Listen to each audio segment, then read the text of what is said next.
आइए next topic है हमारा बहुभ्रूणता। इंग्लिश में इसे पॉली एम्ब्रियोनी कहते हैं। लिखा है जब भ्रूण कोश में एक से अधिक भ्रूण उत्पन्न होते हैं तो इसे ही बहुभ्रूणता कहते हैं। आइए समझने का प्रयास करते हैं कि बहुभ्रूणता क्या होता है। तो यहाँ पर मैंने बहुभ्रूणता के प्रकार लिख रखे हैं, इन्हीं के माध्यम से आप समझ जाएंगे कि बहुभ्रूणता किस प्रकार होती है। लिखा है सरल बहुभ्रूणता, इसे इंग्लिश में सिंपल पॉली एम्ब्रियोनी कहते हैं।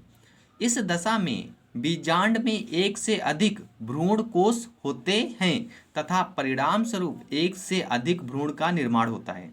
देखिए यह क्या है, एक बीजांड है और मैंने आपको पिछले वीडियो में बीजांड की संरचना बता रखी है।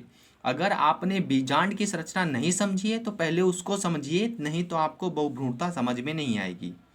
तो यह एक पूरे बीजांड की संरचना है और इस बीजांड में देखिए एक से अधिक भ्रूण कोश हैं।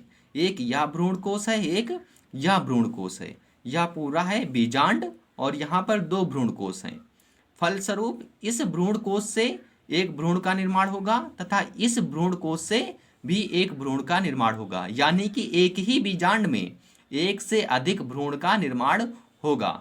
तो इस प्रकार की जो बहुभ्रूणता होती है इसे हम सरल बहुभ्रूणता कहते हैं। तो सरल बहुभ्रूणता आप समझ गए। देखिए यहाँ पर मैंने दो भ्रूण कोश बना रखे हैं। अगर आप इन दो भ्रूण कोश को नहीं समझ पा रहे हैं तो मैंने एक डायग्राम भ्रूण कोश का यहाँ बड़ा करके दिखाया है। इस पूरे डायग्राम में यहाँ पर देखिए तीन नीचे कोशिकाएं हैं, तीन ऊपर, एक बीच में कोशिका है। इन सभी कोशिकाओं का विवरण मैंने पिछले वीडियो में दे रखा है।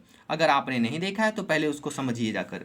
इन दो अगल बगल वाली कोशिकाओं को कहते हैं सहायक कोशिका तथा ये बीच वाली कोशिका है इसको कहते हैं अंड कोशिका। या बीच में जहाँ पर कोशिका आप देख रहे हैं, जहाँ पर दो केंद्रक हैं, इसको कहते हैं हम लोग ध्रुवीय कोशिका। और ऊपर वाली इन तीनों कोशिकाओं को कहते हैं प्रतिमुख कोशिकाएं। तो आइए देखते हैं मिश्रित बहुभ्रूणता, यानी कि मिश्रित बहुभ्रूणता में क्या होता है। लिखा है इस दशा में एक से अधिक पराग नलिकाएं बीजांड में प्रवेश करती हैं तथा अंड कोशिका के अलावा अन्य कोशिकाएं जैसे सहायक कोशिका, प्रतिमुख कोशिका से नर युग्मक मिलकर एक से अधिक भ्रूण का निर्माण करते हैं। मिश्रित बहुभ्रूणता यानी कि मिक्स्ड पॉली एम्ब्रियोनी इंग्लिश में इसे कहते हैं। तो हमने इसमें लिख रखा है कि एक ही बीजांड में एक से अधिक पराग नलिकाएं प्रवेश करती हैं। इसके फलस्वरूप जो एक पराग नलिका के दोनों नर युग्मक होते हैं तो एक तो अंड कोशिका से मिल जाता है और दूसरा यहाँ ध्रुवीय केंद्रक से मिल जाता है। तो एक नर युग्मक ध्रुवीय केंद्रक से मिलकर भ्रूणपोष का निर्माण करता है और एक नर युग्मक अंड कोशिका से मिलकर भ्रूण का निर्माण करता है। तो यह तो सिंपल होता है कि यह बीज बनने की प्रक्रिया होती ही होती है, लेकिन बहुभ्रूणता इसमें क्या होता है कि एक पराग नलिका नहीं, दो पराग नलिकाएं बीजांड के अंदर प्रवेश करती हैं। तो यह दोनों नर युग्मक तो एक यहाँ चला जाएगा अंड कोशिका के पास, एक नर युग्मक ध्रुवीय केंद्रक के पास। बाकी के दूसरे पराग नलिका के ये दोनों नर युग्मक हैं, यह दोनों नर युग्मक या तो इन दोनों कोशिकाओं से साथ मिलकर भ्रूण का निर्माण करेंगे या फिर इन प्रतिमुख कोशिकाओं के साथ मिलकर एक नए भ्रूण का निर्माण करेंगे, यानी कि एक ही बीजांड में एक से अधिक भ्रूण का निर्माण होगा। तो मिश्रित बहुभ्रूणता आप समझ गए। नेक्स्ट देखिए विदलन बहुभ्रूणता किसे कहते हैं। तो आइए जानते हैं कि विदलन बहुभ्रूणता किसे कहते हैं। लिखा है इस दशा में युग्मनज में विभाजन के फलस्वरूप एक से अधिक भ्रूण का निर्माण होता है।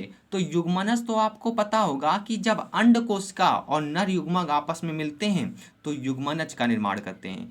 तो यह देखिए मैंने एक युग्मनज बनाया और इस युग्मनज में फल विभाजन के फलस्वरूप एक नए बीज का निर्माण होगा या फिर एक नए भ्रूण का निर्माण होगा। लेकिन इस निर्माण के होते समय यहाँ पर देखिए एक यह भ्रूण बन रहा था और इसी भ्रूण से एक अलग से बड़ निकलना शुरू हो गया और परिणाम स्वरूप एक से दो भ्रूण बन गए। बनना कैसा था, एक ही भ्रूण बनना था, लेकिन यहाँ पर दो भ्रूण बन गए।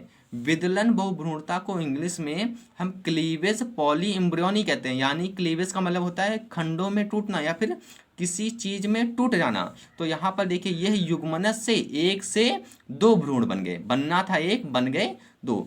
उम्मीद करते हैं आपको बहुभ्रूणता समझ में आ गया होगा। अगर नहीं आया तो फिर से इस वीडियो को रिपीट करके आप देखिए जी।